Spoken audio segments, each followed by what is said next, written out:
Yo, welcome back to the Cross Up Podcast. I'm your host, Jeremy, aka Agent X, alongside my co-hosts Cheeto, Alan, and Chris.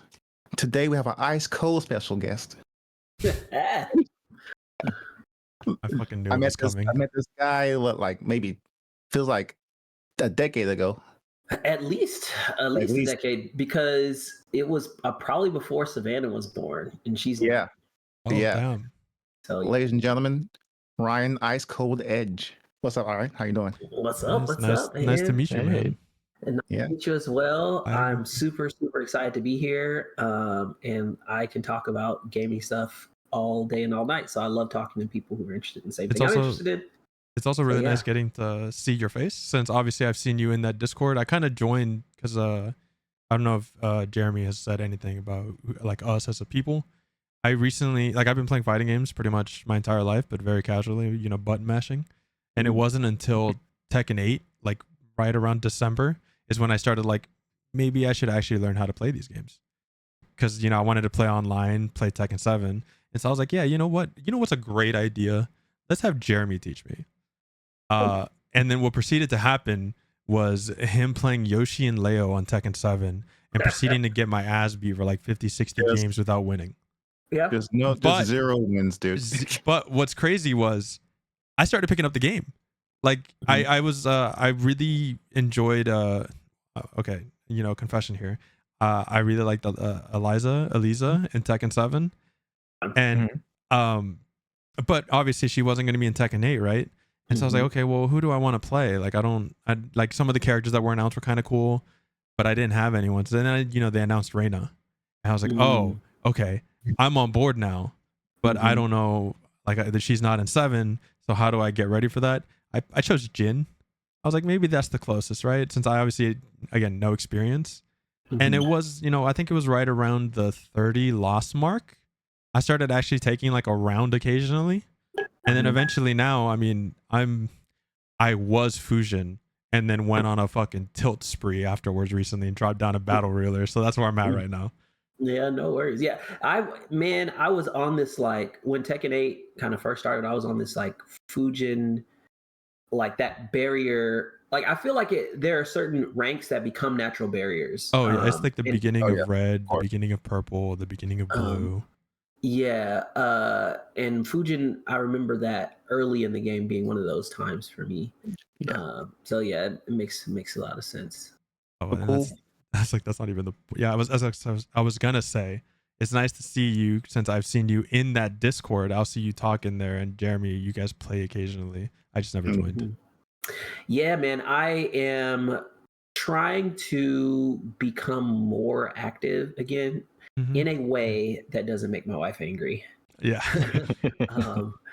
She actually, this podcast is funny. She's like, I want you to talk about me this time.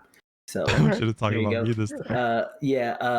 Definitely trying to play a game competitively when you have a family is difficult. It's different.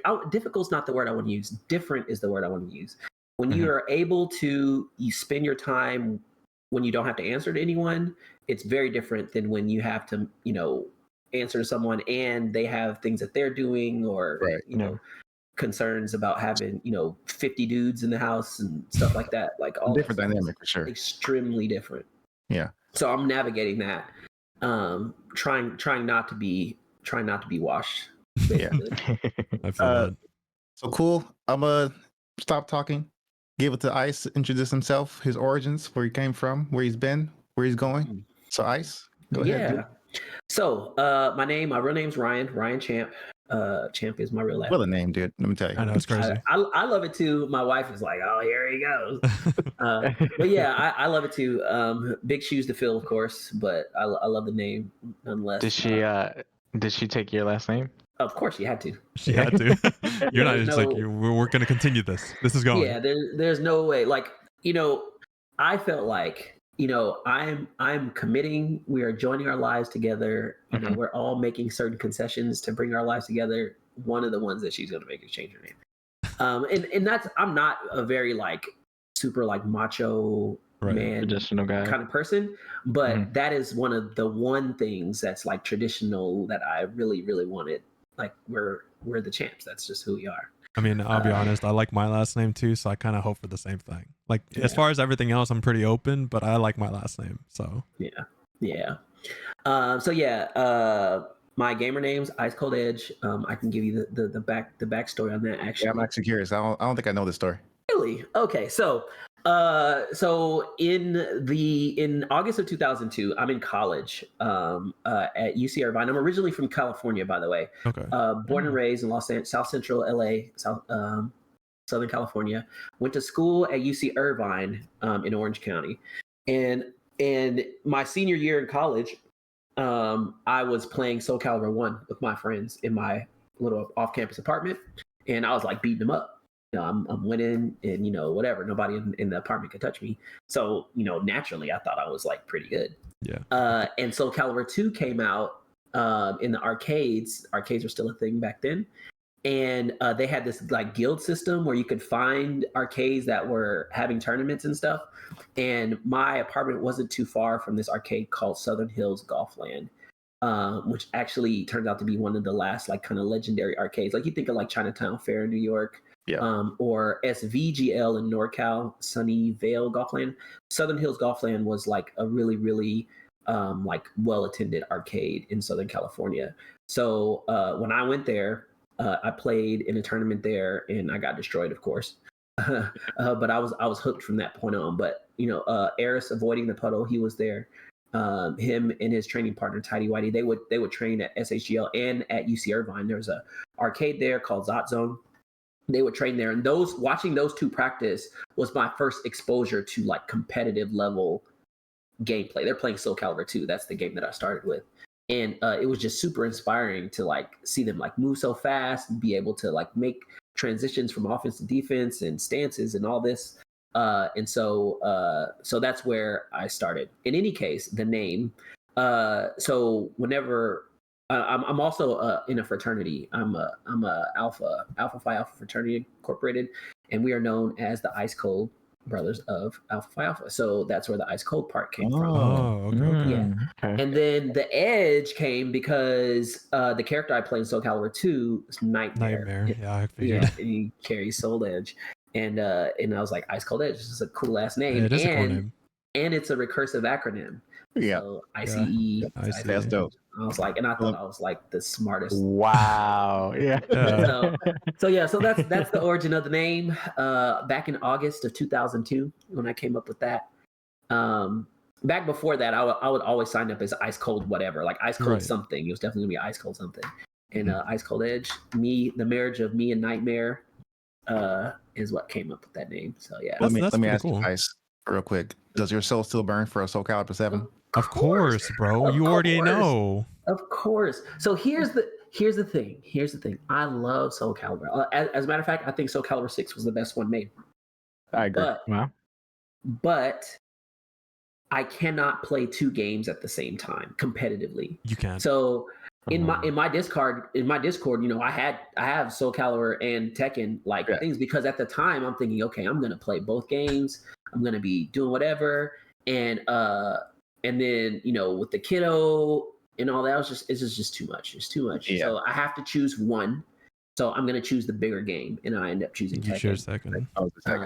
And Tekken, I have a long history with Tekken, because back when I started, they didn't really come out at the same time. So Soul Calibur 2 came out, and when nobody was playing Tekken 4. So Soul Calibur 2 had its run, then Tekken 5 came out, and it was a Tekken 5 thing for a long time. Then Soul Calibur 3 came out, and I don't remember the order after that. But I never really had to choose, and also I didn't have a family. Now games like Tekken 7 ran. So I have a Tekken 7 poster in my office. It came out on console, mind you, June 2nd, 2017. And we ran it all the way through 2024. It had 2 years after arcade too, right? Yeah, and there was 2 years of arcade before that, and the Wizard World tournaments, and all that. So that game had that round 1 too. Yeah, round 1 too. So that game damn near had a decade run.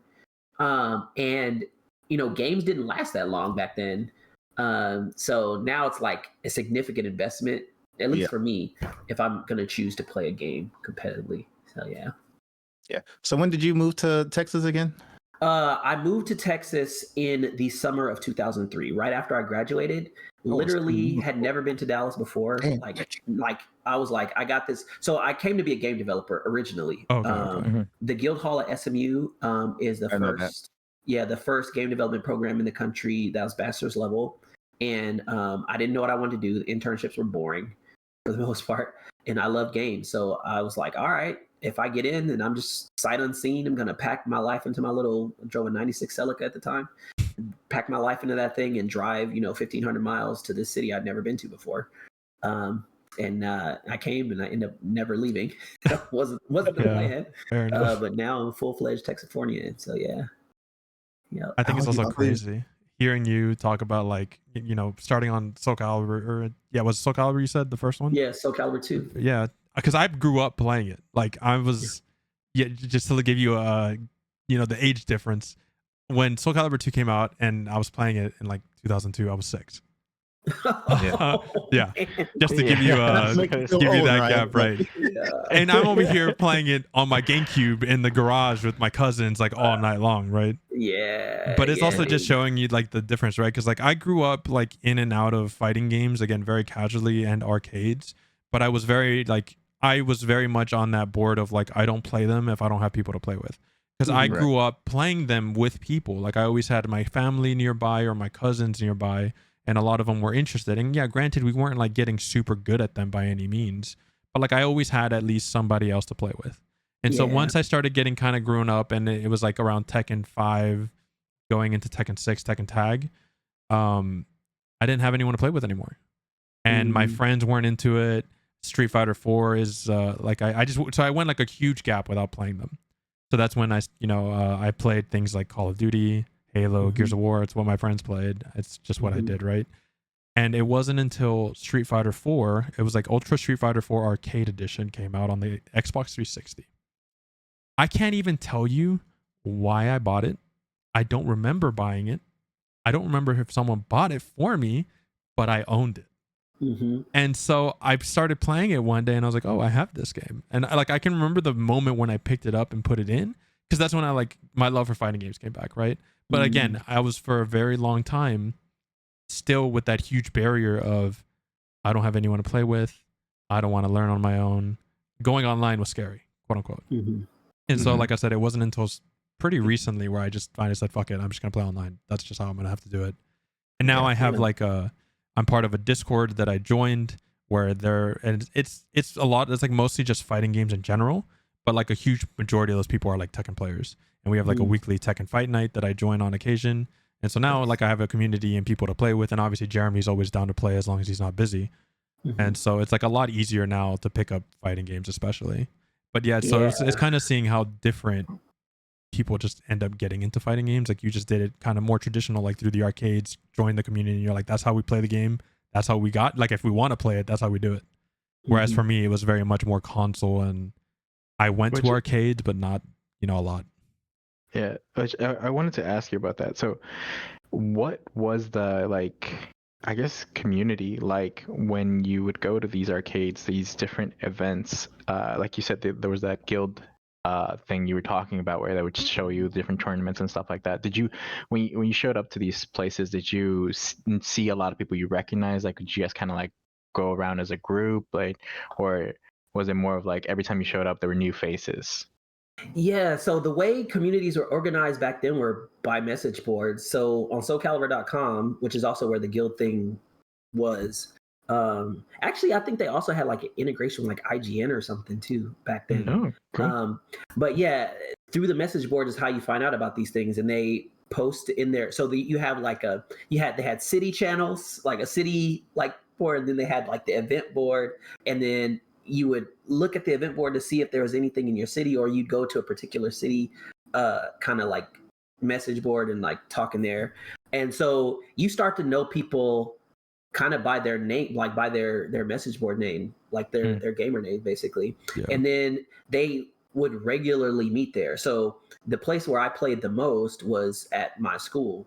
There was an arcade there again called Zod Zone, and I would just stop by like pretty much every day to see who was there. And then also on the message boards, you post, we're going to be here at this time at this day, and then people show up.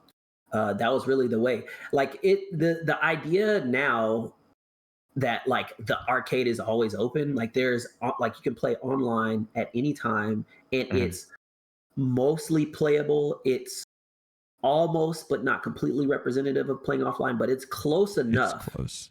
Yeah. It's very close.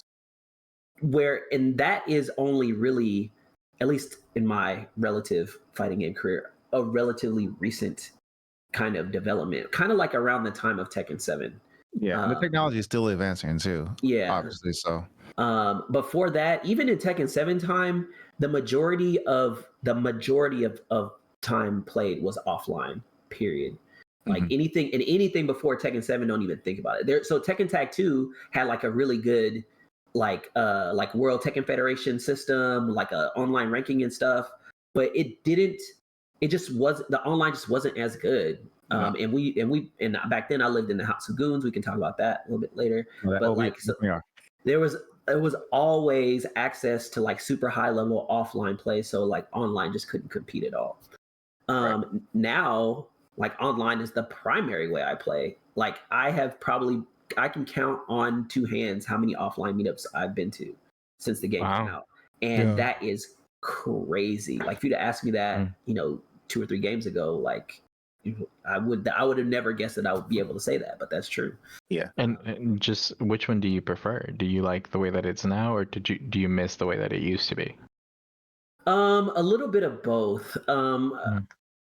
I think that the experience of playing offline, like the high bandwidth connection that you have with another person when you're playing offline, doesn't match up to playing offline. Even in situations where we do now, where we all get in a room, or we'll play online, we'll all get in Discord, and we still kind of talk, or whatever.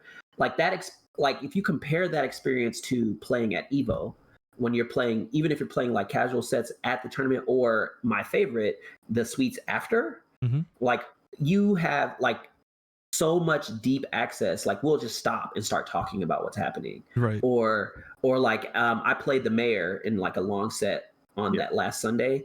After we played, and we talked for probably another 30 minutes to an hour about what happened in the set before.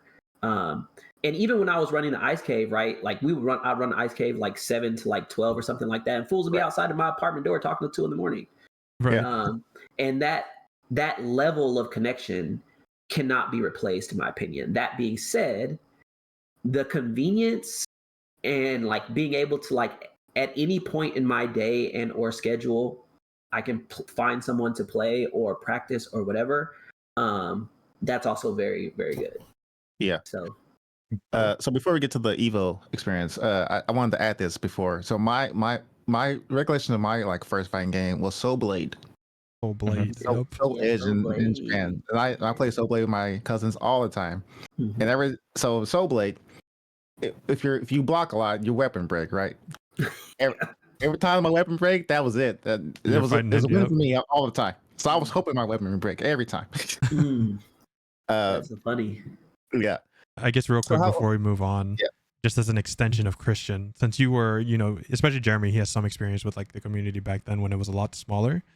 Do you think there's like a big difference between like the culture in the community from back then to now? Because like now, right, I'm, again, I guess more modern, right? I've only started going to offline events. Like my very, very first offline event, quote unquote, or tournament was Texas Showdown. I got to compete and I got to go. I went with Jeremy. That was my first time meeting him in person as well. And obviously it's super welcoming for the most part. Like you have your assholes anywhere you go, right? But it was super cool getting to, again, the environment. Everyone's super chill. Everyone's excited for the same thing. Anakin was in my pool, so I got to talk to him, and he was dope. Nice. I really like him, and I was already someone that watched his videos and content to begin with. So I was like, oh, that's cool. I get to say hi to him when I check in, right? And so, for the most part, and even in most communities online and in person, it's very welcoming, and people are usually pretty much ready as long as you're not getting ready to fight each other in a set. They're usually ready and willing to help you for like pretty much anything. Is that how it was back then, or do you see differences as someone that was back then? There are some differences. The growth of tournaments and them being streamed, the production value going way, way up, that kind of creates this thing where people kind of do things to be seen. And like even little stuff that people do now, or they'll post some clip of them doing some setup or hitting some combo on some guy, Right. and you don't even know if they actually won or lost the set. They'll just say like, "Oh, I just hit." Like people do stuff like that. Right. That didn't exist back then. And back then there wasn't a lot of money in it. Like $1,000 tournament is like mind blowing in that time period. Like my good friend Eddie Pistons, or EP, he ran like the first $1,000 tournament in Texas for Tekken, and that didn't exist before. So what did you have? You had rivalry. You had competition. You wanted to go into some foreign land and mash some dudes' heads in and let them know that their local champion really isn't that good. And like like you had much more of that. Like, I want to dominate. Like, our area is the best. We want to dominate this other area. No worry. We'll get to that a little bit later. So yeah, that is different. I think information travels so much faster now, because YouTube and content creators, and like if let's say a game's coming out on Friday, by Tuesday, before that Friday, you have guides, you have combo videos, you have setups, you have the crack version of the game, you have like everything. You have everything before the game even comes out. It's nonsense how much information like the players had. And back then, like we didn't even have pre-written frame data. People had to derive it. Like, okay, I know that a jab is 8 frames, okay, or 10 frames, because Tekken used to have variable speed as far as jabs are concerned. They standardize it in 5. Or I know a jab's 10 frames. So if they do this move and I block it and I jab them, I know that that's -10. And then they derived all the other frame data from that. Like, it wasn't a thing where like the game actually told you. Like, fools had to like figure that out. And there were sites that, the sites that did that back then kind of still exist, like RB Norway and all that stuff. RB Norway is actually fairly new. But yeah, so there's a lot of differences. Gotcha. Yeah. It's cool. So how was your Evo experience this year? Oh man. So yeah, this Evo was the best Evo experience I've had since 2019, since before COVID. And I think I got the kind of like, and this is more of a personal thing more than like the event itself, I got the right balance of golf and Tekken in there. Because last year we played 4 rounds of golf and tried to play Tekken, like 4 rounds over 6 days. That's nuts. That's a lot. So most of the people that I was with, they were cooked at night when people wanted to come through and like play games and stuff. And I personally love Las Vegas. Like, whether I'm playing Tekken or I go for work or whatever, I just absolutely love being there. When I go there, I don't sleep usually. So when people are, even if I'm playing a lot of golf, people come in, I'm down. Like we're going like a demon. I'm up. So, but this worked out really well, because I thought the venue was really nice, with the exception of the finals. You can talk about that. Yeah. But I kind of like the direction that they're going with it. They just need to make the finals thing just a little bit more fair. Yeah. Like, if they're going to make me pay the price as if I'm going to the arena, but I can't get into the arena, like, that's a problem. I had that same reaction too. Like I feel next year they're gonna probably do separate venues. Like, I can feel it. I mean, I like the idea of actually keeping the venue open as opposed to shutting it down completely, because for people who haven't really built up their networks, it's hard to get casual games and stuff like that. Right. So if you have setups and the Artist Alley and like BYOC and all that, that gives people a lot to do. Oh no, I mean a separate Sunday ticket. I mean that. Oh, yeah. Because we went all over this in episode 2, where we talk about Evo, and he was explaining the problems, and we went in depth, or I guess a little in depth, on the problems of the arena being too small and how packed it was, and people a problem that arose where people were taking chairs from the casual setups to just sit down and watch matches.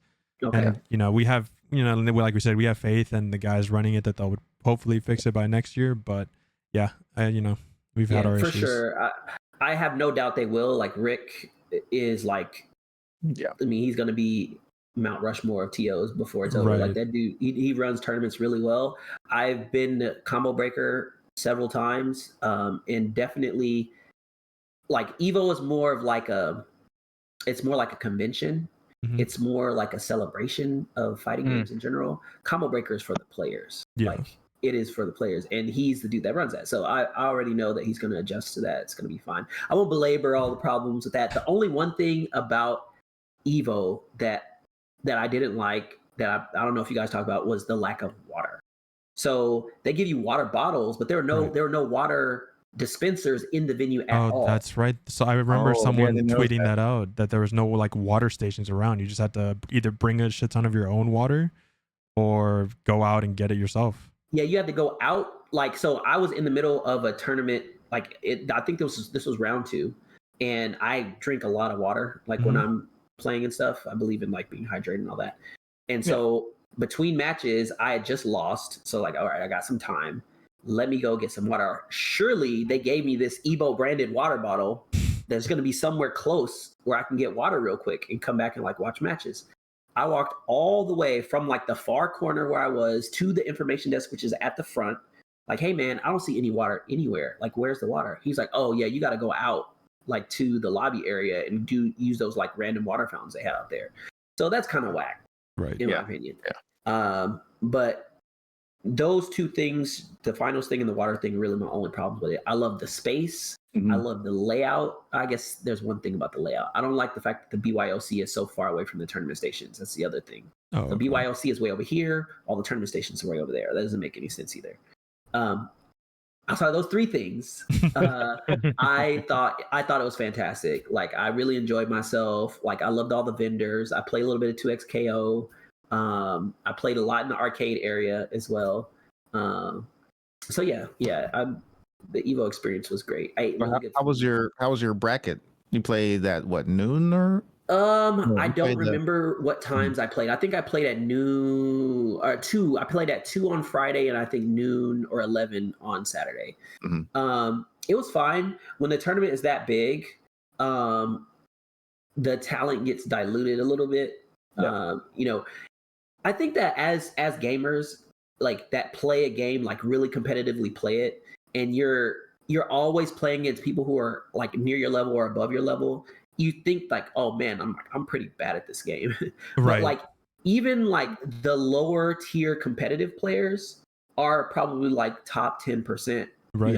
Of people who play the game. And you see that as the tournament fields get bigger. So when you go into a round 1 tournament field, and the people that you're playing with, like, some of them have like never played in tournaments before, they're like, don't know how to set the buttons up and stuff like that. Like, you start to at least get a feel for like, oh, all this time I'm spending banging my head against the wall does like mean something. There are a lot of people who cannot do, what we do. So that's cool. So yeah, my first pool went pretty well. I did not lose. I don't think I lost a round in that first thing.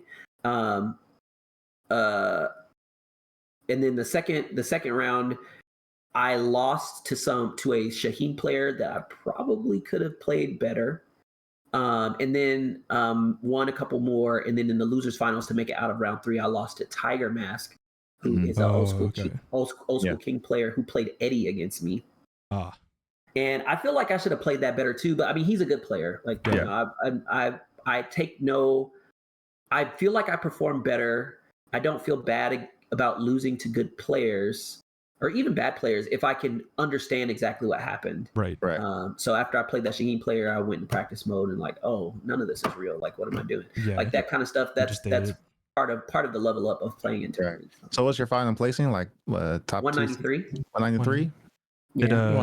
Did X tell you what how his bracket went? No. I know you made it out in winners, right? Yeah, he made it out in winners. I didn't know how round 2 went. Well, my first game was against JDCR on Saturday, so. Oh, nice. I lost, but I didn't roll over. There you go. That's Say always that. the silver lining. Yeah. Then I won the next 2 games, and then I lost against Yoshi. So Oh, the mirror. I hate when I lose. I hate the mirror, dude. Dude, losing the mirrors is the worst Especially the thing. Yoshi mirror is just you don't know what's gonna happen. No. Welcome to our world. Right. That's what how it's we like to play feel Yoshi. fighting you. That's what it's like to play Yoshi. Like you don't know. Like Yoshi can interrupt anything that you're gonna do whenever they choose. Yeah. And if you play too passively, then they start to party and start doing stuff. They can That's spin what out of happened. everything. And it's like I play crazy, but this guy played crazier than me, and I was like, well, that's dude. I tell him all the time, dude. I can't like even though I have hundreds and hundreds of matches against Jeremy, and I do decently well. Like there are some times where I'm just going like 3-4 games lost streak, but I've done the same to him. So like I know the matchup at least against Yoshi, right? But the problem with it is that's 1 out of like a million Yoshis. I then have to completely outplay online. And then I see a Yoshi pop up and I was like, okay, well, my whole game plan just went out the window. So now I have to react to whatever he's doing. But they don't play the same. Every Yoshi's fucking different. So now I have to adjust to whatever the fuck he's doing. Yeah. Yeah. When I play Yoshi, when I play against Yoshi players, my whole thought process is when do they spin?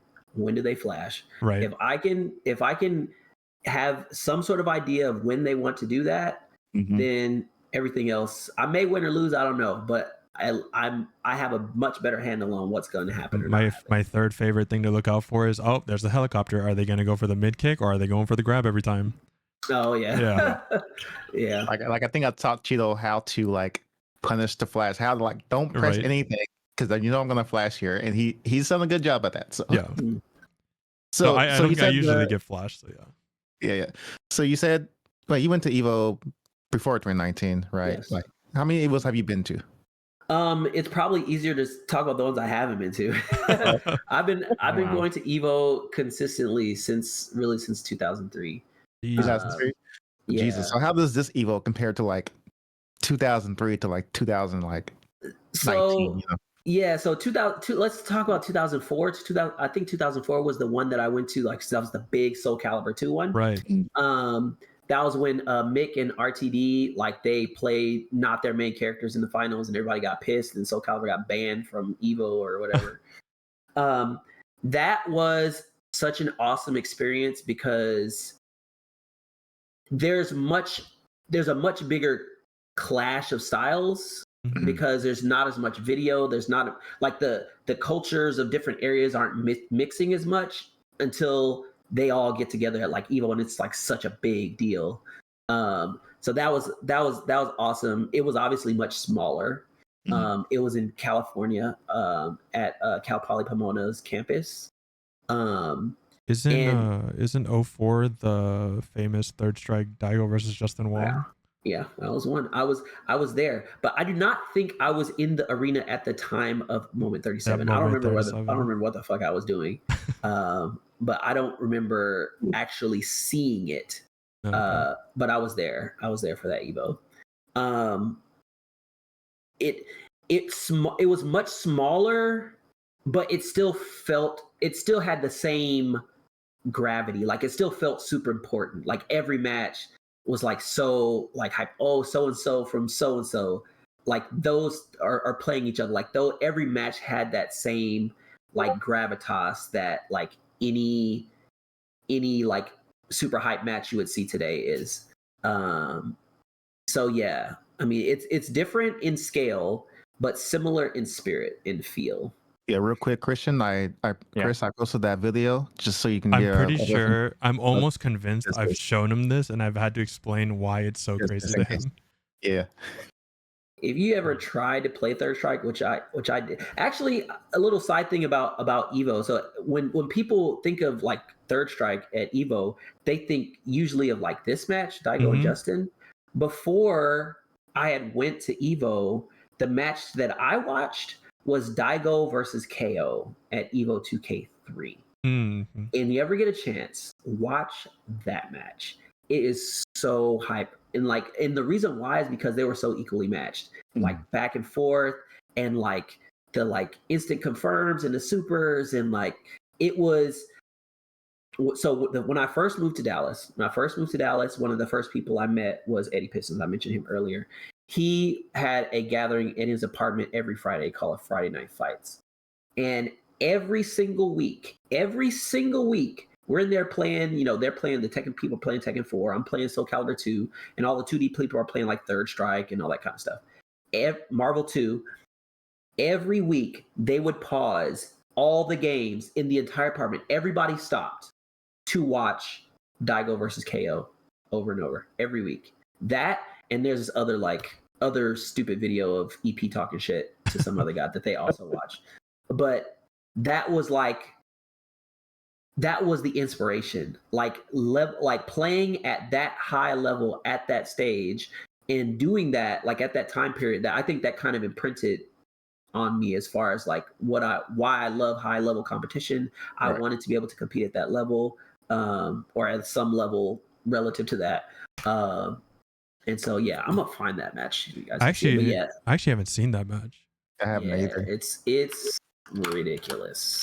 I mean, to be fair, I haven't looked at a lot of Third Strike footage. Yeah. I think the first time I actually sat down to watch a bunch of Third Strike was just for Top 6 recently, for that Evo. Yeah, buddy. This is ridiculous. Super ridiculous. So yeah, watch that when you get a chance. But yeah, just the idea of like competing at that level, it was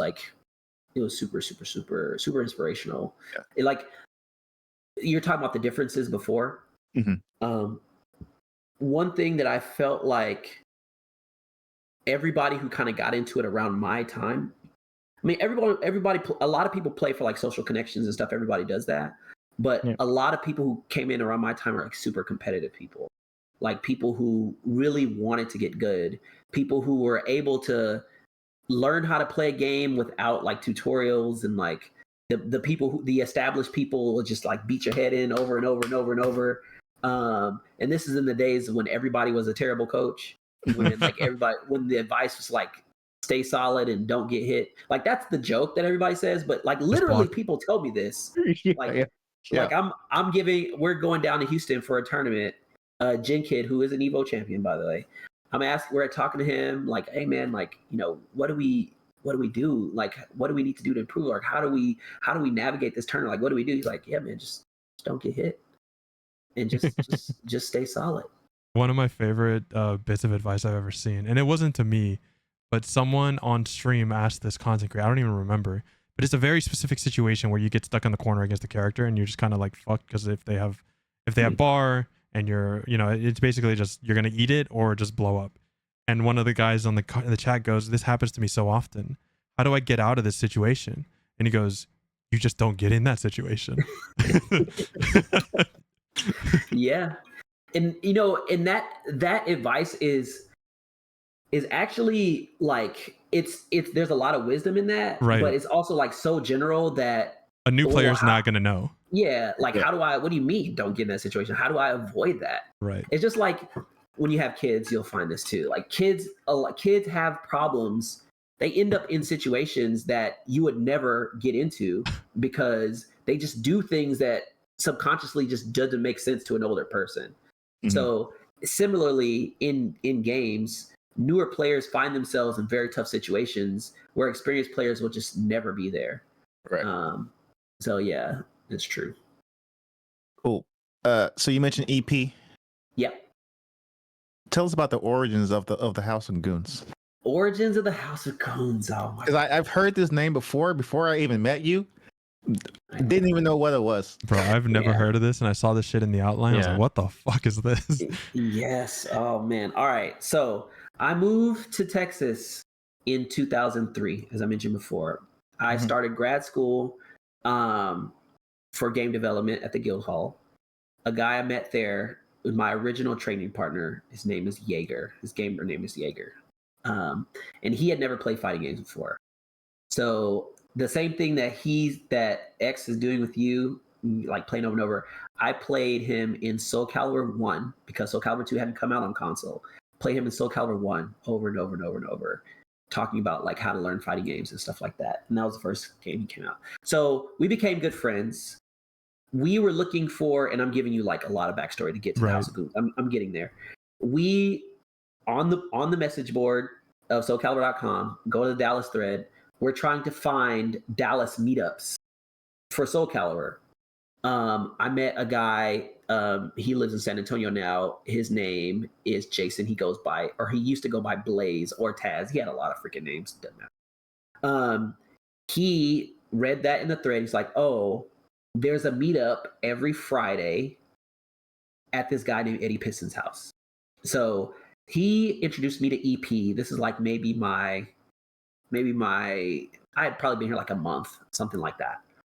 And so through that, I would go to EPs every single Friday for years and years. We got into Soul Calibur 2. So me, Jaeger, EP, and Taz were like kind of the Dallas like 4 horsemen of Soul Calibur 2. So we were traveling around for tournaments and whatever. Jaeger.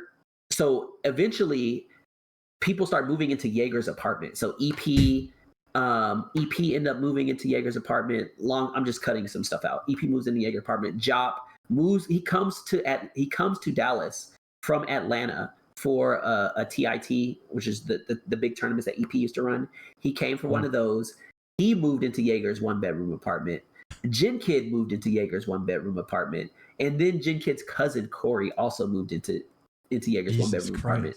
Yeah, so it's a bunch of like dudes. It was super gross. But they were in there, and we would all meet up. We would train there. We would have meetups there. We had parties. They had 2 couches in the middle of the living room, back to back, with big TVs on either side. Yeah, and so they all lived in this 1-bedroom apartment. And then they were like, okay, Jaeger's like, we got to get a bigger apartment. So then they moved to a 3-bedroom apartment in the same apartment complex, and that was the place we met up in early Tekken 5 and stuff like that. Then Jaeger's girlfriend at the time, they're like, okay, we need to find somewhere else. Jaeger's girlfriend found the house. And then I didn't live with them until later, but they then all moved into the house. So Jaeger, Jop, EP, and Bucktooth, if you don't know who he is, like a legendary 2D player. He lives in Seattle now. He actually worked on Killer Instinct as well. Oh, okay. But like he was always like Evo top 8 for CVS2. So like super, super, super high level player, basically the best Street Fighter 4 player early on in Dallas. So everyone would come to the House of Goons to train with Bucktooth. His real name is Campbell Tran. Look him up when you get a chance. I was going to say, man, that first apartment was definitely the House of Goons. Yeah, yeah. So that because around this time Street Fighter 4 came out, they would have huge gatherings in this. It was a 4-bedroom house, 4-bedroom, 2-bedroom house in Plano. And every weekend, anywhere between 30 to 70 dudes would come in there, like TVs everywhere, upstairs, downstairs. Like it was a madhouse. And most of those people were playing Street Fighter 4. We were playing, like, I don't know, the Tekken 6, Tekken 5, Tekken 6, Soul Calibur 3, Soul Calibur 4, MK9. Like those are the games that I was playing. Mm-hmm. And then eventually I moved in. I moved in 2020, probably 2008, 2009, something like that.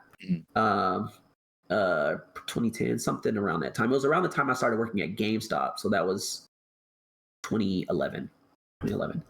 And that's how that thing started. And the thing about Eddie Pistons and Jop together is that those 2 dudes were really kind of people who pioneered the competitive scene for Tekken. Right. So the top players of the time, Jop was probably number 1. Jin Kid was probably number 1.5. EP was probably like, I'd say maybe 3 or 4. But the point is, like, they knew all the top players from around the country. So as the scene grew, all the top players that you knew, whenever they came to town, they came to our house. So in Tekken 6, when MLG had to deal for Tekken 6 and people were getting sponsored and the Koreans came for all that stuff for Tekken 6, the Koreans stayed at the house. So Nin, Holman, that first 3 Koreans, they all stayed at the house. and then JDCR, Saint, Dimeback. He goes by Dimeback now. His name was something else before. They all stayed at the house. You know, Anakin, Eris, like any top player, Bronson, like any top player at some point came through the house or knew Eddie Pistons and Jop personally. Yeah, I went to that MLG. But that's where I met Saint Aerith's Rip too. Yeah. So that was a long time ago. And you could probably find on YouTube some videos from people from like Tekken 6 MLG time where people were in the house playing Tekken 6. People came through for Soul Calibur 4 as well. Link RKC, really, really super high level Soul Calibur player for Soul Calibur 2, 3, and 4. Evo champion. So a lot of people would come to Texas to like play him. And so, you know, Mick and RTD, also good friends with Eddie Pistons. So like basically any top player of that era came through that house. Like it's just, there's nothing crazy. Like the sad thing about it is that streaming became a thing like right towards the end of the house, like as people were kind of leaving. But you know, if we were, you know, 4 or 5 years in the future, it'd probably still be a thing. I mean, it's just like the like people, it was just such an iconic place. Like everybody came there. If you came to Texas, you came to the house. It was just that simple. I remember I always tell myself, if I knew about the FGC like well before, like when I was actually playing, if I knew about this, I would tell my mom, like, can I like go to these tournaments? Right. I like to do this. This looks fun. This is what I want to do. Yeah, I probably would have picked up fighting games more seriously sooner, because it was a really long time of me just playing games and stuff like that without realizing that people were playing them online until it was like I think the first time I ever saw like competitive gaming online was for like Halo 3, Gears of War, those things. And then I never once considered, oh, they must be doing it for fighting games too. So it wasn't until much later that I then learned. I just found like a random Tag 2 video of Eris playing against the Exalted. The Exalted is a old school. Oh yeah, I remember that name for sure. So you can like, if you look at the like the screen in the back, you'll see people walking back there. Yeah. It's That's crazy. I didn't know that, dude. That's pretty cool. Yeah, fucking insane. Yeah, out of control, man. It was definitely a very unique time in life. Like I'll never ever forget it, dude. Yeah. It was out of control. So, of course, you've been in the scene a long time. I haven't been in the scene. Well, I've been in the scene for a while too, but I don't. Well, what do you know about the Texas FGC rivalry between Dallas, Austin, and Houston? I mean, the rivalry between Texas cities is the same rivalry that is in everything, whether it's basketball or baseball or anything else. You know, South Texas people don't like North Texas people. North Texas people don't like South Texas people. It is what it is. One of my good friends, one of my like really closest friends now, Nori from San Antonio, that's like my brother. Like we were like huge rivals in Soul Calibur 2. Huge rivals. And really through the whole Soul Calibur series.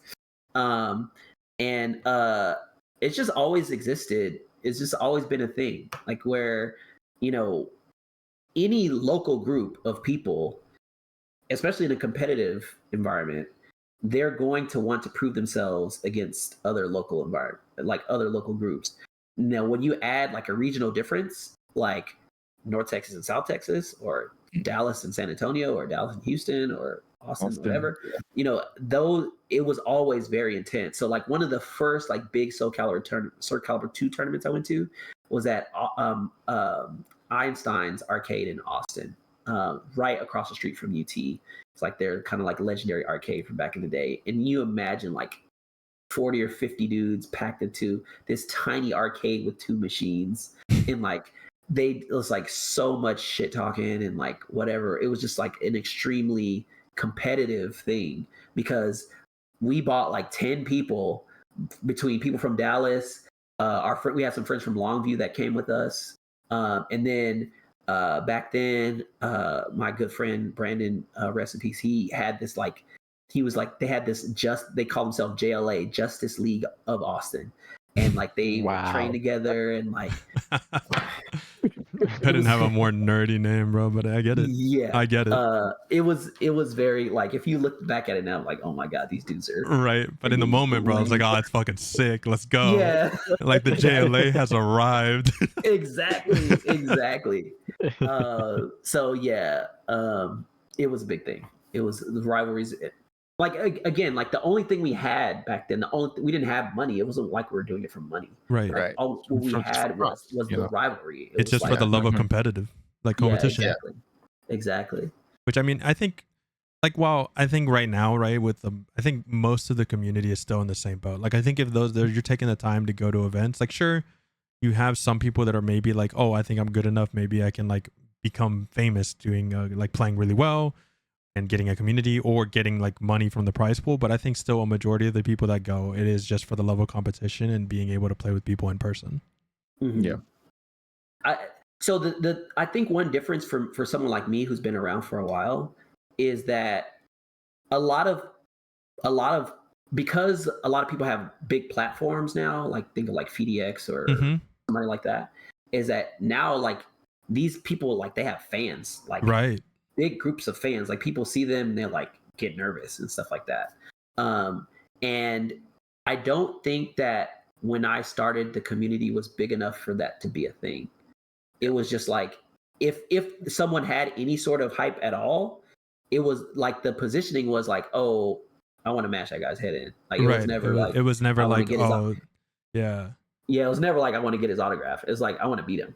I mean, even at Texas Showdown, right? Like I think for the most part, everyone was pretty chill, and even some of the more bigger names were really, down to earth. Like again, Anakin was just super chill, super easy to talk to. It was great. But I did notice some of the other people, whether they were just more well known or they had a platform and they were streamers, definitely had a little bit more of an ego than I would think. And it was like you try to talk to them and then they talk to you really quickly, really short answers, like they ain't got time for some fucking nobody. And so it's, and again, it's not everyone. It was just a small few, but it is there. Yeah. I always wish that we as a state had like one, not just Texas. Showdown's fine. I like Showdown. Right. But I wish there was like more major tournaments here in Texas in general. Yeah. The state is just too big not to have that. Right. I agree with that. I mean, but the problem is that Texas is just so spread out. That's the big problem. It's it's so big that it should have big tournaments, but it's so big that it makes it hard to do that. Right. Yeah. I mean, even going down to Houston is a fucking 3.5 hour drive. I was like, you know what, dude? Fuck this. I hate driving. Look, just going to Houston in general is just painful. It's a fucking. I don't think I'll ever go down with my car again. Driving in Houston in a manual is fucking awful. Man, dude, we used to. So back in the House of Goons days, we used to ride in Jaegers. He had like a old Nissan Sentra, and it was manual. And I don't remember if it was manual or not, but man, I mean, like every weekend if we weren't driving, 45 minutes from Plano to like Grand Prairie or whatever, where this other guy named Pepsi Tony lived, because he started running gatherings. We were driving to like Austin or Houston or San Antonio, and all those, like we drove. The farthest we ever drove for a tournament, we drove to Cedar Rapids, Iowa, for a tournament. Iowa. Yeah, for E8. Damn. Yeah. And that was haul. We drove to Tennessee once as well. Jesus. For that's when KIT was a thing. Yeah, this was pre KIT. Oh, okay. I don't even remember what that tournament was called that we went to, but yeah, we drove to Tennessee once. But yeah, once I turned like about 30, I was like, I'm not driving more than like 4 or 5 hours. Not happening. That's me, dude. That's me right now. Yeah, that's what I'm about. If I got to that, I'm flying. If I can. When I was driving from San Jose with Kaylee all the way to Texas, that's the last time, dude. That's the last time. Yeah, man. Anything longer than 3 hours, I'm flying. I'm sorry. I did that drive one time when I moved here I drove from Irvine to Dallas, and I will not do that again. I'm good. Yeah. I'm good. All right, cool. Let's move on. So we kind of touched on this a little bit before, but like the big differences between the past and the present. So for me, I came in like maybe in like I would call it like the Renaissance era, like the 09ers with Street Fighter 4. So everything was like still fresh to me. But for you, what's like the biggest differences between like the past and now? I guess if there's anything you haven't touched on yet. Yeah, you haven't touched on. Yeah, I haven't touched on yet. The way people meet is different. So I talked a little bit about message boards being the central thing. Now it's Discord for the most part. Discord. On Discord, yeah. And that's a little different. I talked a little bit about like people having fans. So that's very different. I feel like I think everybody when they go through struggles with a game, they find things to blame it on. And nowadays, I think, and this was true even in message board time, like people would talk about, oh, this is broken or this is whack or the game should do this or that. But I feel like that's very prevalent now where everybody's a game designer. Like everybody's like, oh man, it should function this way. This doesn't make any sense. This game is for the fans. It's not for the players. This game should not be like this. And like we're not game designers, we're players. No. And people think that because they're having difficulties in this game, that it would be any different if they were playing any other freaking game. Right. I've been through so many iterations of like really difficult shit to deal with in games, and it's always going to evolve that way because it's a competitive thing. Everybody's their brains are like eating the game, and they're figuring out the best and optimal ways to play and the optimal strategies. And without fail, every time there are things that rise to the top. Some of those things, especially in older games, are on a level that is so much better than the rest of the other cast that it is ridiculous.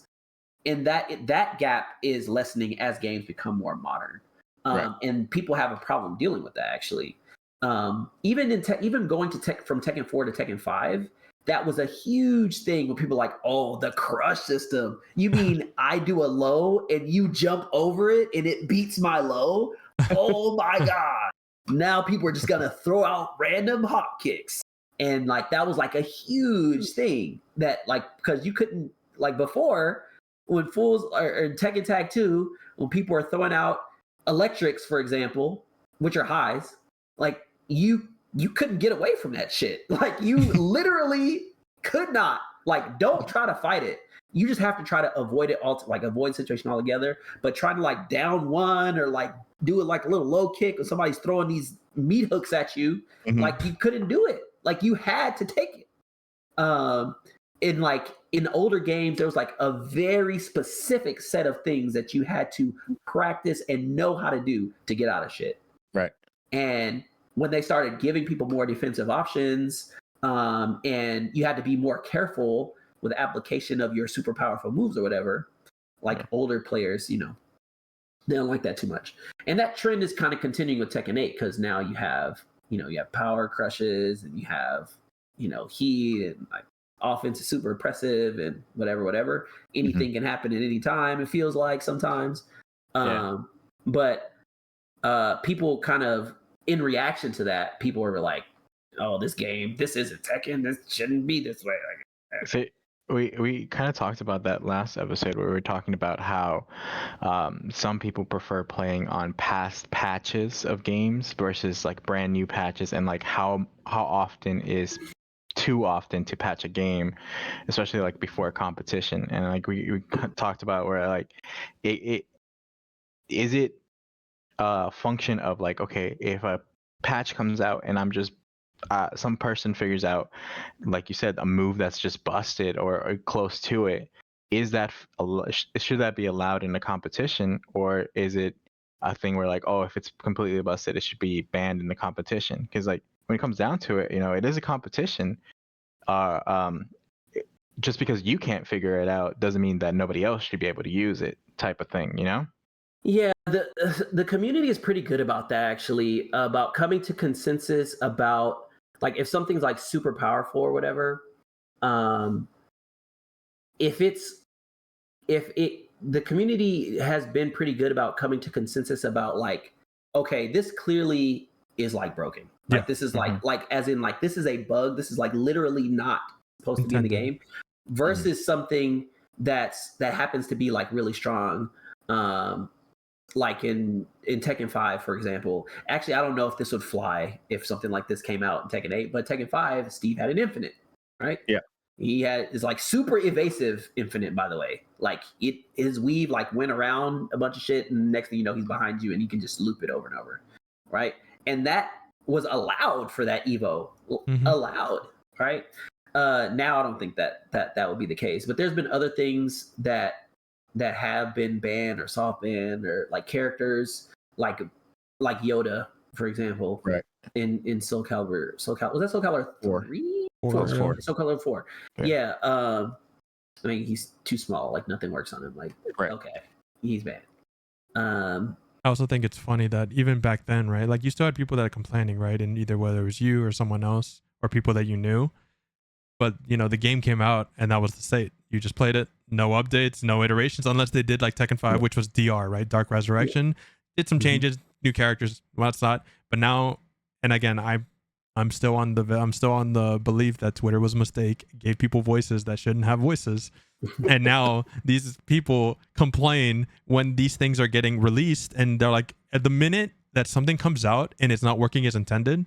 And it does depend on how egregious it is, because now we get into the topic of should the game even be released in that state, blah, blah, blah. But you'll have things that are either a little too strong or a little too weak, and it's an immediate complaint, drop the game, bad review bomb. It's like, bro, you do realize that we live in an age where they'll probably patch it tomorrow. Yeah. Right. Yeah. Like the good thing is that like at least for Namco, and really I think game developers for the most part, I don't know what happened with MK, like they're trying. Yeah, that's a whole other issue we talked about. Yeah, whole another can of worms. they tend to be very, what's the word I want to use? They take a lot of feedback, but they're not very reactionary. Like they'll let some things play out.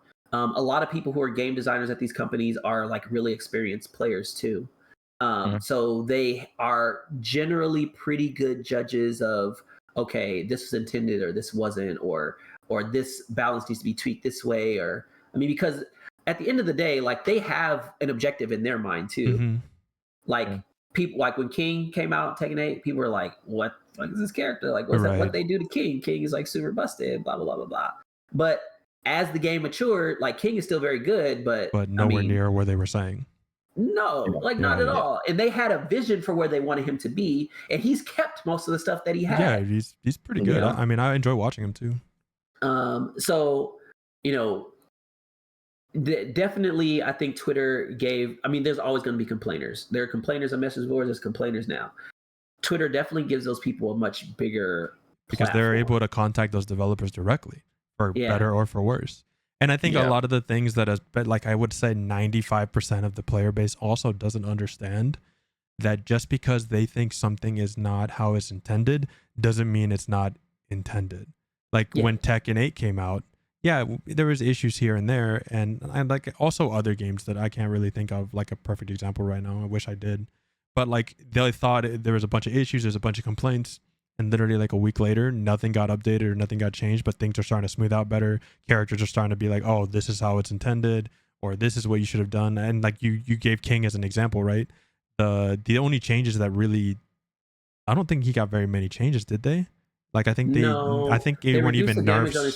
They reduced the damage on his heat smash a little bit. Right. They made it so his crouch dash doesn't go under highs, which is kind of annoying. But they gave him a wave dash in exchange for that.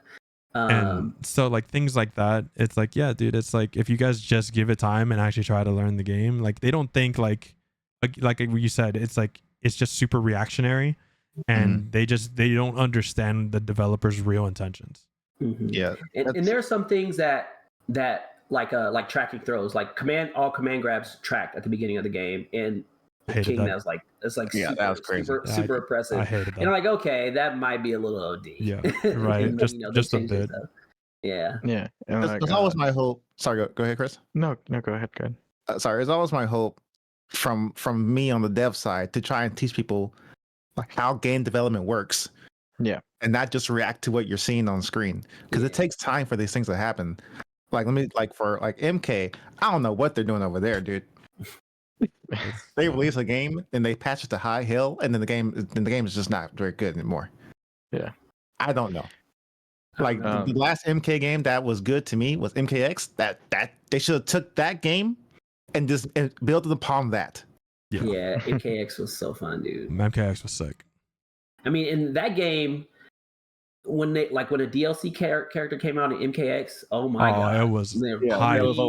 Ridiculous. It was hype. So, like, the balance of those characters was like always off. Like, whenever they came out with a new character, the first version of that character is guaranteed to be busted, like without fail. Pre-patch Tanya, pre-patch Alien, blah blah blah blah blah. Like those, like the characters are just like I don't know how they balance stuff there, but it was crazy. I think it's so funny because at least with the last, like at least since MK9, at least is what I've noticed. I've just jumped on the boat. If I'm going to play MK, I look for the new character that hasn't been in the last one or a DLC character, and guess what? You're already stronger than most of the roster. Probably true. Probably true. Yeah. So, just a quick aside to go back to where Alan was saying about people's reactions to game stuff that they don't really understand. There's a classic example of there was a shooting game. I can't remember if it was it's a very old one. I think it's like Army of Two. Oh, I remember that. Yeah, game. Jesus. Yeah, it's an old one, but there was a thing where when they released it, the LMG in that game had a really strong reverb. Like whenever you shot it, you could hear it, and it was like very, very bassy, right? Right. And so when the game came out, people complained that the LMG was too strong compared to like an AK, right?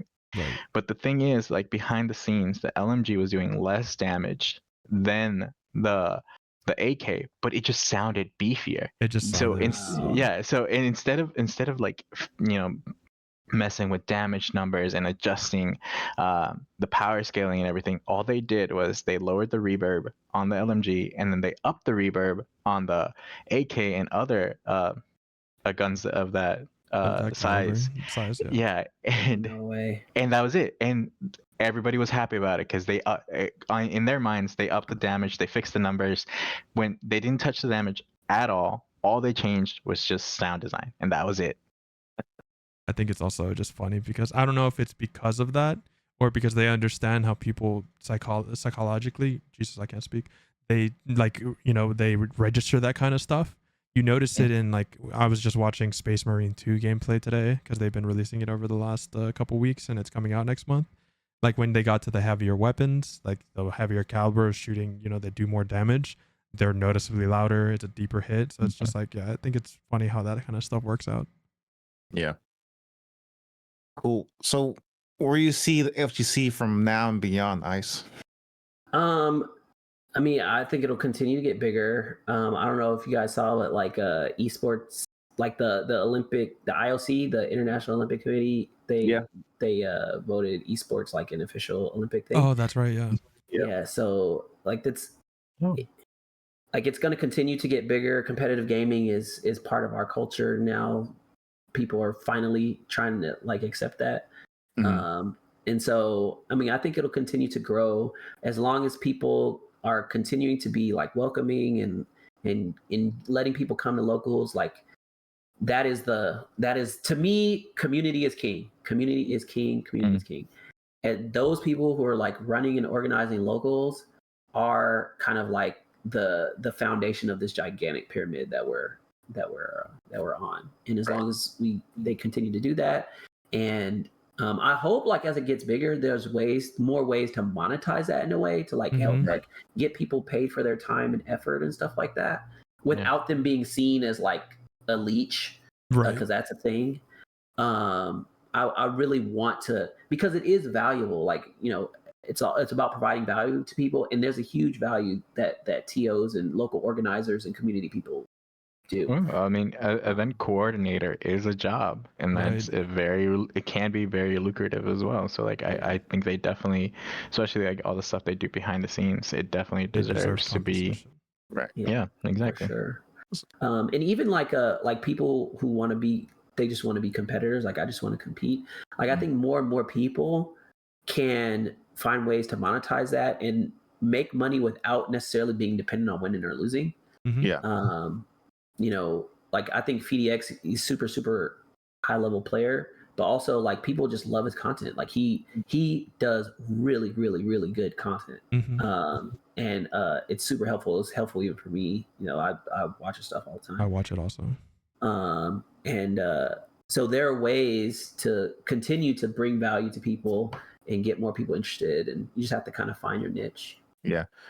Sorry, before, I didn't mean to interrupt, but before we move on from this one, it just reminded me of what we were talking before the podcast.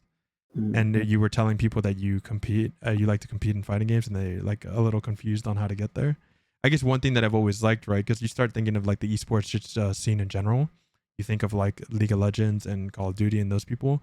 It's a lot harder to compete in those games and be considered like a professional player because there's such a high bar of entry, right? Like like League as an example, you could be top 0.001% in the country, and that doesn't matter. Most teams won't even look at you because the way people play online versus in a team setting in a game like League of Legends is completely different, but there's no system for you to transition from online play to competitive without going through all of these hoops. And it's like specifically in California. So it's like these huge barriers. And for Call of Duty and Valorant and stuff like that, I don't know how hard it is, but I am assuming it's very similar. Whereas what I love about the fighting game community, and if you want to compete and you're looking for somewhere to get that competitive edge, fighting games is such a perfect example because, like, yeah, some events cost money, and like Evo being like $200, but that's it. You just pay your entry, and it doesn't matter if you're sitting at Eliminator, Garyu, Fusion, if you're God of Destruction Online. Doesn't matter what your rank is. You show up, you pay the entry fee, you get to play against the best players in the world whenever you want. And guess what? If you're actually pretty good and you start doing well and you get seen on stream and people are like, hey, dude, that guy's pretty good. At any point, you can either keep competing and people will start recognizing you, or you go to content creation, start streaming. Maybe someone will be like, hey, I saw this guy compete at Evo or Combo Breaker and I really liked how he did. And then you start building a community like that. So I've always really enjoyed that aspect of the fighting game community, because at any point you want to compete, just show up. 100%. Like, the beauty of the fighting game community is that all our tournaments, most of them, 99% of them are open, meaning anybody off the street, random person off the street picked up Tekken 8 from GameStop yesterday, shows up to DreamHack, and he's sitting next to Arslan Ash. Right. Like, that is the beauty of it. Right. So I completely agree with that. The barrier of entry is relatively low to other esports. And in the fact that anybody can get in, and I hope it stays that way. That's what I was about to say. Like, because I agree with you. I think if these events need to monetize it a little differently, or maybe even charge a little more for entry, so people can be compensated properly, I will completely be on board. I don't mind doing that. It's not like I'm going to an event every week. And as long as you keep everything else like regulated properly and anyone can just play whenever they want, I'm all on board. You can raise the ticket prices. That way people are compensated properly and working as efficiently as we could. But if we start kind of affecting the barrier of entry and start raising it slowly higher and higher, it's just going to become like other esports scenes. And it's especially for the like a game like fighting games, which already have such a high barrier for new players. Like, we'd just be making it harder for them to get in. Yeah, I feel like it loses part of its soul when it's not open, for sure. Because it's also like, at least the way I feel, right? Because I'm also a fan of like anime and stuff of that nature. It's the anime pro tag moment, right?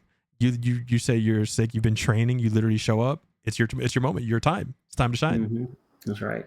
Yeah, but you're gonna say something, Chris? No. Go ahead. Okay. I did want to mention one thing about like telling people that you're into competitive gaming and how that's changed over time. I've told this story before too. Back when I was younger and dating, I met some girl online or something like that, and we met first date or whatever. And I'm young, like I'm young for me, I was like late 20s or something like that. And I'm very much like, I'm a gamer. Like, this is what I do. You either like it or you don't, whatever. Right.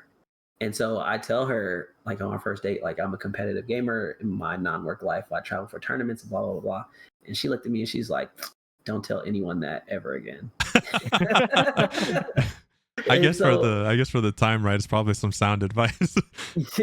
but now when I tell people that, even though I'm much older, people are like, "Oh sick. man, that's so cool! That's so sick. Yeah. Like, how'd you get in that? What? That's good. sick. My kid would love that." So yeah, it's just funny to like how it's changed over the years. Yeah, it's crazy. Yeah, man. So younger talent coming up, what's the best advice you can give them today? So I think the wealth of resources that new players have is like so much. Like, take advantage of that. The best advice that I want to give people, what I felt was most valuable to me, is something I learned fairly recently in the Tekken 7 time period, and that is how to get the most value out of your tournament trips. The most value. Do not travel to these tournaments. Play your tournament matches. Go 1-2, 2-2, and then go to your room and just leave. Yeah, and just leave. Yet there's so much value to be had in casuals after, casuals before. When you're playing casuals, whenever you sit down next to somebody, you play them, just ask them where they're from. Just where are you from, bro? And that will start a conversation that can lead to you building your network of players. Like, having a network of players, that people that you know, people that you play with, people you had shared experience with. One, it enriches your experience. It's like, oh, I met this guy from wherever. Like at Evo, I played a long set against a June player from Guam. right. Like, that's super awesome. Like, I hung out with my boy Brown Man from Australia, who I met back before COVID. But because of those experiences, like, I have a good Australian friend now. But when you go to these tournaments and you start to build that up, that means whenever you travel, you have instant access to like really concentrated games that are suited to your level. They can be super high level games. That can be even like, this isn't just for experienced players. Like, new players can do this too. I know me, when I was less experienced and I was a lot younger, I had a lot of like self angst and like, oh, I'm not that good, so no one's really gonna want to play with me. Like, I'm just gonna go and like play my matches, and I was like nervous about asking people for games and stuff like that. Like, there is so much value in just putting yourself out there. Even if you get beat up, it's okay. You'll start to build your network, get the experience, and that's where the true value of tournaments is. Winning and losing is the test, but the value is in all the games you play outside of tournament, in my opinion. Right. Yeah. Yeah, that's great advice. Just in general too. When as long as you go into any situation with an open mind and then you're willing to communicate with the people that are there, you can always come out with a much better experience than you would have if you just showed up, did the thing, and left. 100%. Yeah. Do you have any advice, Jeremy, as also a somewhat long-time competitor? Don't get hit, dude. Don't. Oh my god. Don't get hit. Don't get hit with the mix, and just that's it, dude. I guess always fair ask enough. why. Always ask why. That's another one. Always ask why. I got hit. Why did I get hit? What happened? Always ask why. Because if you can start to ask yourself those questions and kind of remember that, one, you can go figure out, like, take it in practice mode later. But then in matches, it helps you too. Like, oh, I got my throw ducked in this situation. This dude is like really sensitive to throw situations, so that means my mids are very strong, like later in the round. So always be asking why. That's another. And also, all these modern games now have replays. Watch your replays. Yeah. Each game, watch them. I think the only advice that I could ever give, at least from personal experience, is I guess whoever watches this, if you're interested in games, you haven't picked up fighting games in general, and you start for the first time and you're newer, don't give up. Doesn't matter how bad you're doing. It doesn't matter how bad it feels. Trust me, even playing Tekken as my first serious fighting game, it's the highest highs I've had, and I've been real pissed. So it fucking happens. Take a deep breath, step away, take a break, but don't give up. I think ever since I finally gave up games like League of Legends, Valorant, Call of Duty, those types of games, I've been happier and more enriched ever just putting my time into fighting games. And so, yeah, if you ever feel like you're either stuck, ask someone online, or just take a break, try a new character. Just don't give up. There's always resources everywhere. Yeah. everywhere you look. Yeah, and everybody's struggling too. Mhm. Like even the top players struggling. So like, and I know this we're like kind of iterating on the same subject, but things keep coming up. So Joe Crush, everybody know who Joe Crush Yeah, is? yeah, yeah. Like basically top Texas player.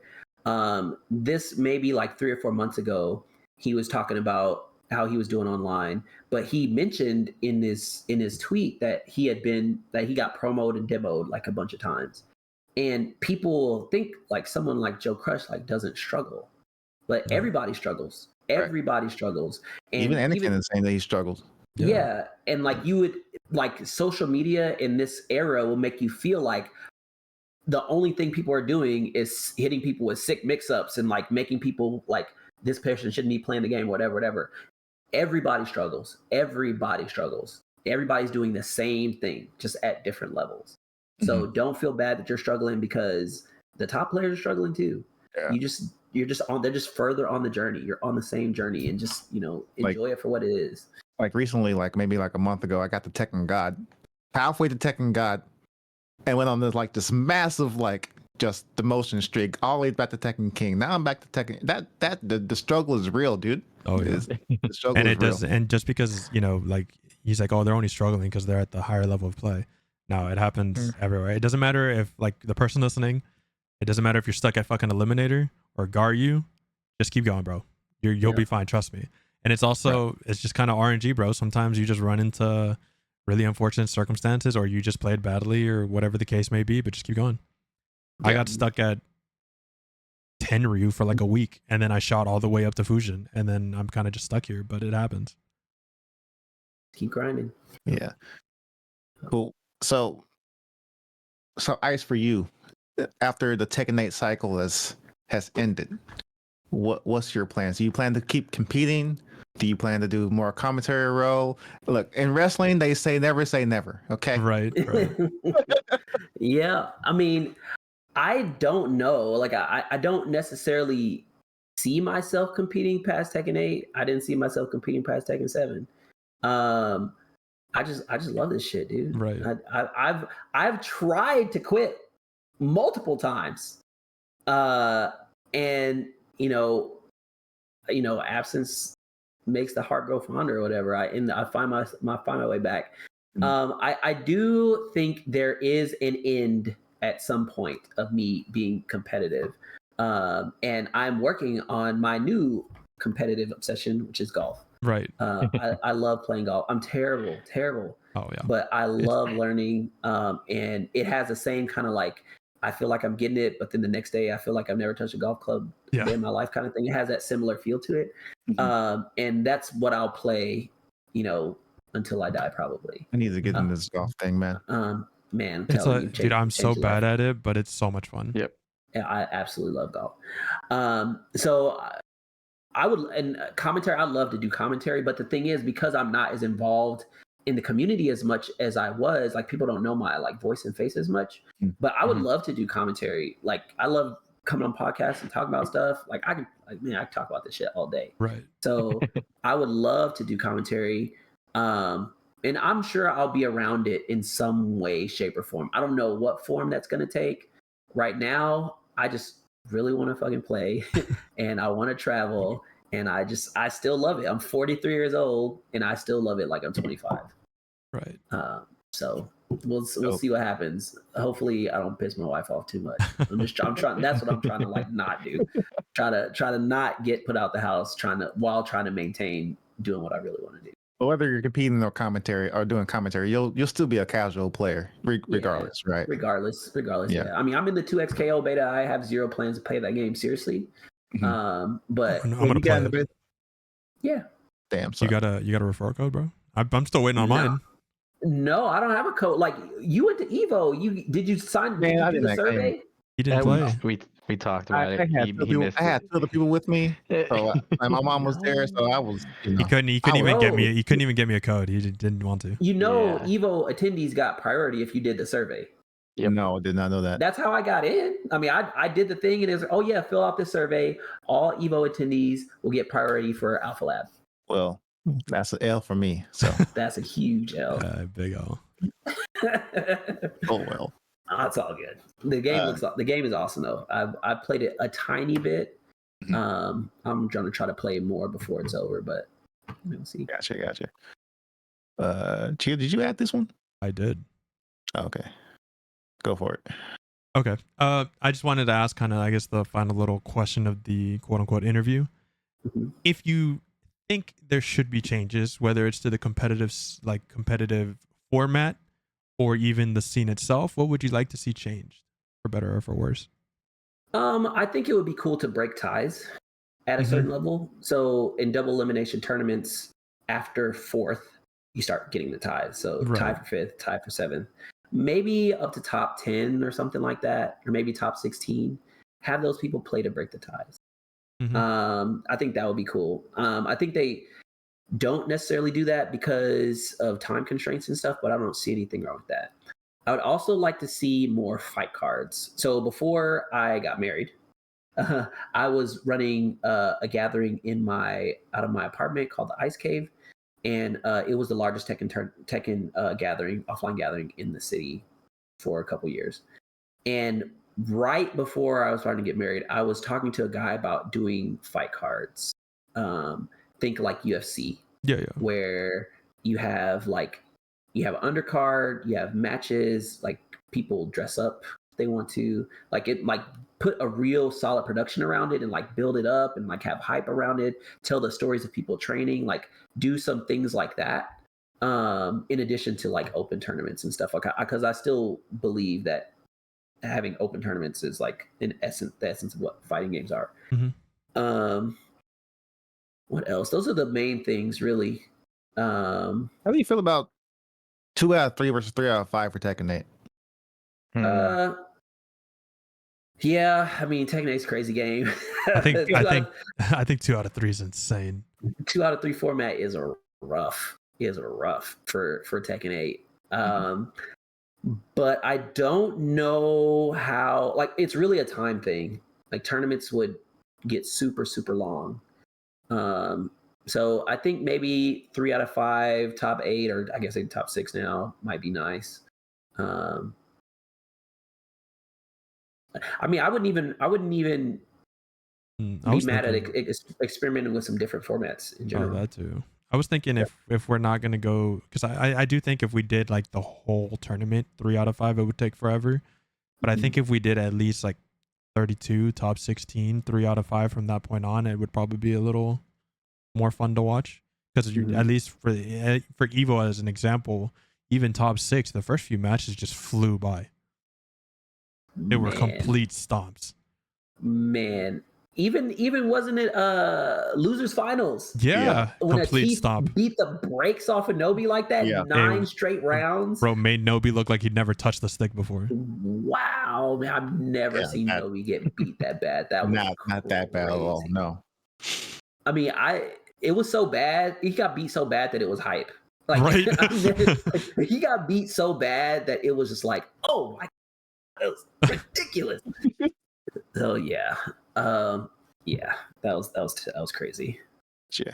Yeah, and I agree with you actually. So I actually think the most interesting matches in a tournament, especially a tournament like Evo, are top 32 to about top 6. Because when you get to top 6, you got 3 Dragunovs, but in between those players that made it was a lot of crazy matches. Yeah, there's a lot of crazy matches, a lot of variety, a lot of high level variety of a lot of those are the top, though that range, top 32 to top 16. That's where you see the best Leroy, or the best insert random characters that you don't see a lot, and that is very interesting to watch. Yeah, that's when the specialists who have managed to get their game to rise above the weight of the game and stuff. Yeah, you see that in that kind of range. So seeing that 3 out of 5 would actually be kind of nice. Sweet. So we're coming to a close here. What have you been enjoying this week, Ice? The golf. The golf. I guess to give you a little more of a scope in at the end of our podcast, since it is a weekly one, we talk about what either TV shows, movies, activities, games we've been playing and enjoying. And this is where you can either recommend to people listening if they want to try something out. So this is this is where we're at now. Gotcha. So I got a couple good ones. All for right. You. What me and the family, me, my wife, and my kiddo have been playing. We've been playing Unstable Unicorns. Have you guys ever heard of this game? I've never heard of this. No. Yes, Unstable Unicorns is a card game, and it is insanely fun. It is so fun, and it takes a little bit of time to like kind of get the rules and the game loop and all that. But look into it. It is a ton of fun. It will be a great party game once you have someone to explain the rules and stuff. Unstable Unicorns is the game. Look it up. It's awesome. Okay. So that's what we've been doing recently, and then also we've been playing Minecraft. So my kid's 9, and she discovered some Minecraft YouTubers, and so she was like, "Daddy, can we play together?" And once we started playing together, it's like now she wants to play together like every day. This is actually like eating into training time, by the way. Like, you know, we do building competitions, or she'll like, there's like different mods with different servers and stuff like that. So me, my daughter play a lot, and then my wife jumped on yesterday and we all played together. So that's really mostly what I've been doing. Yeah. Nice. Gotcha. Chris? No, still just reading those books. Really liking it so far. No plans on changing. Like I said, it's 10 books in the series, so I'm still working on it. The book is called He Who Fights with Monsters. Yeah, I had no idea how many books there were going to be when I started this, but now I'm like 2 books in, I'm committed, and I'm gonna finish it out. So I'm probably it's gonna be my same answer for like the next couple weeks. Couple months. Yeah, the only thing I started is Superman and Lois. It's on HBO Max. Is that good? I need to start that. Yeah, it's actually so far so good. The production value is better than I expected, and it's like a little darker, grimier version of Superman. I really like it. Nice. Okay. Tito? I think the only difference from last week, other than like still playing gacha games, I'm still reading through the Tsukihime visual novel. Is I'm back on Tekken. I took about a 2-week break because of Final Fantasy and the Savage coming out, so I've been raiding, and I'm almost done. I just got 3 more classes to get to 100, and then I only have to log in to raid twice a week, and so I'm back to grinding out Tekken immediately after. But yeah, so I logged in for the first time on Friday, and I went into I had the bright idea of going into ranked, and I demoted to battle ruler. And so I was like, okay, time to go into the lab. My execution is dog shit. I'm slow. My reactions are slow. I'm not breaking throws. So it's just more lab time for me this week. Gotcha.